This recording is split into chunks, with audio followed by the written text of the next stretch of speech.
forklift driver.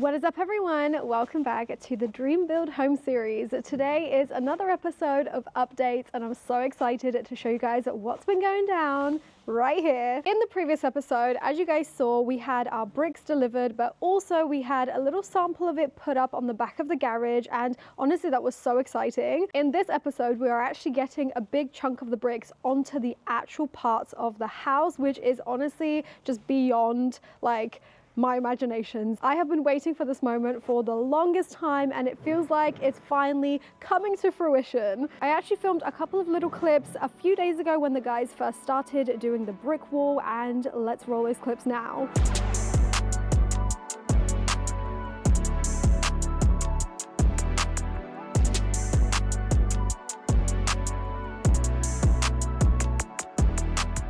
So they are now 4 days in, we are up to date, and this is what they have managed to achieve. There is much more as well around the back, but this wall is completely finished. Obviously they do have to continue it up there and above the balcony, but this is how it's looking and I think it looks so cool. Matt is just clearing some boxes. There is literally so many of these boxes after all these bricks. But yeah, the bricks are looking so awesome. They actually don't even look like brick slips. They literally look like this building could have been made out of these. I just love all the variation and the effect that it gives, and the fact that you can actually see it from inside the house is also really cool. So what do you think of the bricks? Yeah, I think it looks really nice. It's a little bit of a Mexican wave in some places, but you can't really see that straight on. You can only see it if you look down the side. Yeah, I haven't actually shown them that. Do you want to? Yeah, come over and have a look. Yeah, it looks good straight on, but I don't know if you'd see it on camera looking down here. This was not too bad actually, but it goes straight and then somewhere along here it sort of turns into the Mexican wave. But to be honest, looking straight on, I don't think it's an issue because there's just so much to look at that like tiny little discrepancies of the bricks aren't really going to show up. But yeah, this section of wall was starting off nice, but then it's gone a little bit wavy again, but again you can't see it straight on. No. And I think, yeah, that's just the downside of not having a grout joint. You don't have anywhere to really pack up or pack down unless you use packers, and then you get gaps and stuff. So, but as you guys know, we opted for the no grout version because the grouting would have just taken so long with all these tiny little thin bricks. But yeah, this is how the finishes combine, like the bricks with the cladding. I think it looks so cool. It's turning out exactly as my vision board was, which was kind of inspired by these photos here of Studio 51 or 54. They're like an architect that does all these cool renders of houses. I'm pretty sure they're Russian, but yeah, they're so amazing. They were definitely the inspiration behind all of like these finishes that we've put on this house, and I'm just praying that it's going to end up looking somewhat like those pictures, but I think it's getting there. So we are on the balcony, and the reality sometimes when you're building a house is that you do mess up a little bit. This is one of those costs. If we paid someone to do all this balcony, we would have paid a load of money, but they probably would have known the regulation, I'd hope, and get it right first time. We got it wrong because I didn't read the regulations on this one occasion. I usually read them every night, but yeah, you're very I missed good. this. Yeah. So basically, this is the deck for the balcony here, and the threshold for the sliding doors is going here, and we've only got 10 mil from there to there, and the regulation says it has to be 75 mil.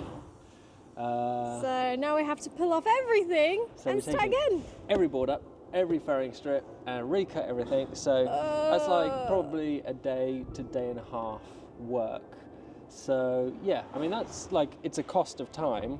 It's no cost of our money, because we're reusing the same material. So I mean, it happens. I hate undoing work. I hate undoing work, but luckily we only have to undo from here to here. We have to take the furring strips off, which we took. So we're taking the boards forever off. To cut. Yeah, and recut basically them. they're scrap wood now. We have to do this again in a different way, but it's all right. It's all right. We'll get there in the end. All right, so a little update on our balcony. We actually have a waterproof membrane on now, which is really, really awesome. We sloped it this direction, and we've got the drop we need now for the doors. So we've got this drop here. Yeah, so it's all good now. It did take us 3 tries to get this right, but we finally got there in the end. Right guys, so I am on the balcony right now and I have a whole Jenga stack worth of our bricks here, and you guys will laugh at the way we've actually got them up here. We've literally had like 3 of us down there chucking them up, and then Matt's been laying them out here 1 brick by brick. Yeah, it's probably not the most efficient way to do it, but I mean, we're just trying to save money again, because when we get the brick guys here to lay bricks, we're paying them a day rate. We want them to be laying bricks, not carrying bricks. And it takes quite a long time to get these up here. And whilst we're on the subject of costs, everyone wants to know how much it costs to build your own house. And assuming that you're going to buy land, or you're going to use your parents' back garden that has planning permission or whatever, the cost of building a house, I mean, we budget £1,500 to £1,600 per square metre. So you can easily work it out based on the square meterage of the house that you want to create. And that would create a house to this spec. So I would say it's a fairly high spec, but it's based on doing a lot of the work yourself. If you're going to get a contractor in, you're going to be looking at £3,000 a square metre and upwards. I mean, even when it comes down to things like the foundations, we originally got quoted like 200,000 to do the foundations alone, and we were like, we're not paying that. Yeah, and I mean, that was from a main contractor, and again, we just decided to do it ourselves, hire a digger, and we did it for way less than even a third, under £60,000, so less than a third of the cost. But obviously, you're using your time, your skills, you've got to learn, and that's the cost, but ultimately, that's how you save money. Yeah, you got to get prepared to muck in and get your hands dirty. So that's the monetary side of things when it comes to building a house like this, but there is a lot more costs involved that most people might not even consider. What did it cost? Everything. When you're actually building your own self-build project and managing it, hiring tradesmen when it's required, it means that the self-build actually becomes your new lifestyle. Yeah, I mean, we basically work on the house like 4 days a week, so it's almost a full-time job in itself. And then we get home in the evenings and we spend hours researching the building regulations and various documents, learning the new skills that we need, ordering the materials, working out the quantities. And you know, that's also quite a lot to do, and you've got to do it all to make sure the day goes smoothly and you're not on the day you're working and find you don't have what you need. On top of that, I'm still posting 2 videos a week on my main channel, as you guys know, and it's really hard to kind of keep my social media business afloat, and I can't even think about like TikTok or Instagram these days. And on top of that, we're also renovating another house right now as part of our property business. So it just feels like we don't have enough hours in the week, time to do basic things like socialize with friends. Yeah, or even cleaning the house, or, you know, cooking a healthy meal. There's so many times where we're working hard and we don't even like think about our mental health or physical health. So we're going to make a conscious effort this year to try and put that first. We've mentioned before on the vlog channel that I've struggled with anxiety in the past. And to be honest, ever since we bought this plot of land at auction, it has been very stressful. And it kind of triggered a response in me to have constant chest pains basically every hour of every day.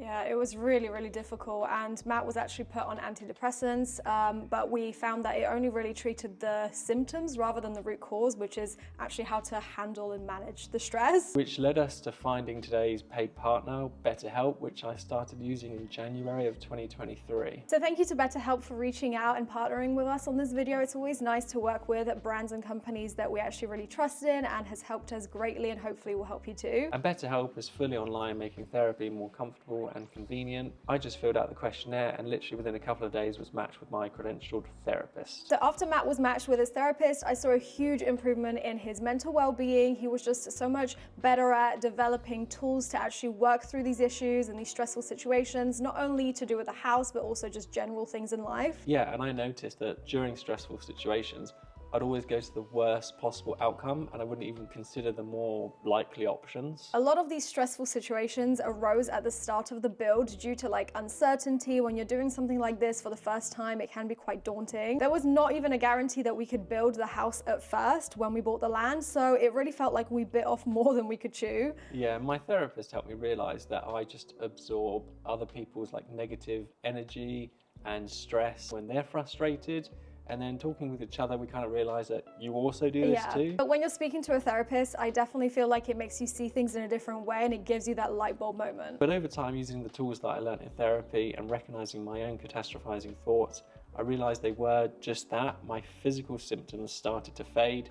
I kind of became immune to stress completely. Yeah, I've definitely noticed this a lot about you in the last year of like you actually doing therapy. There's been some really stressful situations that have recently happened with like tradesmen working on the house, not doing things correctly and then refusing to put it right. And I feel like the Matt from 2023 would have not handled that well, but you on the other hand have handled it brilliantly. It just bounces off me now. And these skills that I've learned are kind of applicable to all parts of life now. But that's our journey with mental health and how this build has had an effect on it, and how BetterHelp has actually had a positive impact on our lives since then. You can start fresh with BetterHelp any day of the year. Click the link in the description or on screen right now to get 10% off your first month of therapy. So now that our balcony was completely waterproofed, it was then time to put on these balustrade rails. These are just like metal tracks that the balustrade glass will go into, but the thing is you have to drill loads of holes into the steel to actually be able to attach them. So that's exactly what I'm doing in these clips. I'm using this mag drill to help me drill these holes through the steel. I'm not gonna lie, this is quite a time-consuming process, so this will probably take us about 3 days to complete at the rate that we're going at. You actually have to use this lubricating cutting oil for metal on the drill bit whilst you're doing this so that the drill bit doesn't overheat and snap, which is another reason why this is so time-consuming. So this is how the balustrade's looking. We've basically bolted it every 200 mil. You can't actually see the finish, but you know, the finish is just like a satin black, I'd say. Yeah. And the glass will drop in there. Currently, we're just working around this corner now. So we're putting the spacer blocks in, the holes are pre-drilled. Yeah, it's about 20 mil galvanized steel, so it does take a minute to drill. It does, and it took me a little while to do these, but we're almost there. We wouldn't be able to do it without that, that's for sure. Yeah, we're using the mag drill, which definitely makes it a lot easier. So we've just siliconed the end, and we're now putting it down. And put the joining dowels in. Yeah. Ready? Yeah. Yep, all in. So, a few updates on the inside here. We did this wall here, which I don't think I showed you guys yet. Yeah, well, I mean, we did it pretty quick, membraned it and studded it out. Then we started membraning all the ceiling as well. Not got there just yet, but it's all insulated, ready to be membraned. But basically, we're trying to get the rest of the building to look like this. This is a finished, done section, ready for electrical and plumbing. Got the MF ceiling in, ready for the plasterboard. We've got our blind boxes in, which we've cut. They came in 3-meter length of channels, aluminium, and we cut those, fit them into place. Plasterboard reveals on already. Yeah, we have had a bit of a mare though, haven't we, with the windows? And this is what I mean about stressful situations that just arise whilst building your own house. Things that we just didn't even think would happen have happened. Like our windows are leaking. And we've got all this like reveal all around it. We've got this plasterboard. And the way that we actually realized that this was happening is when we saw that this plasterboard that we put on was starting to get black mold on it. And then we were like, what the hell is happening? There was puddles all around here. And basically the window company has come back and they are putting it right. It just was missing a bead of silicone apparently. But it was a good, like, over half the windows leak. And it just goes to show, even when you pay professionals, sometimes it's still not right and you've got to put work right. Things get missed, which is, it's really a shame because it has kind of put our project on a bit of a hold. We've not really done too much for about a month now on this house. So yeah, it's kind of been holding things up. We don't really want to keep putting these reveals on because we thought, oh, what if the windows have to come out? So we just kind of like halted everything. They reckon the water's running down onto the sill, tracking back, and then, oh look, it's wet right now. Yeah. They did the fix yesterday, and no. It's supposed to be dry. Oh God. So that's clearly not worked. That's literally water. Okay, well. Yeah. Great. You just gotta laugh at these things. You really do, because we would cry all day long otherwise. As for the downstairs, not an awful lot has changed down here, but there is one thing. Yeah. Our batteries! Well, actually, a couple of things. We've got like the whole 3-phase supply board. We've got that massive 3-phase board, a gateway, and a Sygenergy. I think it's Sygenergy. Sygenergy? Yeah, battery pack. I don't know how to say that. So that's like over 24 kilowatt hours of storage right there. And currently on the app, you can see the battery's at 100%. The solar's generating 11 kilowatts. The house is only using 1.79, so we're sending 9 back to the grid at 15p per kilowatt hour. Yeah, it's pretty good. I don't think I showed you guys all the solar panels on the roof yet, but I'll overlay a clip from the drone so you guys can see that. Yeah, so it's basically, there's 40 panels on the roof. I think they're Jinko panels, and that's generating like 10 kilowatt right now on a winter's day with fairly low sun, but a sunny day. So we're hoping that'll generate more like 15, 16, maybe even more on a summer's day. So I'm just stood outside the front of the house right now. This is the front entrance. We have actually ordered our door now, our front door, which is so exciting. I think it should be coming around April time.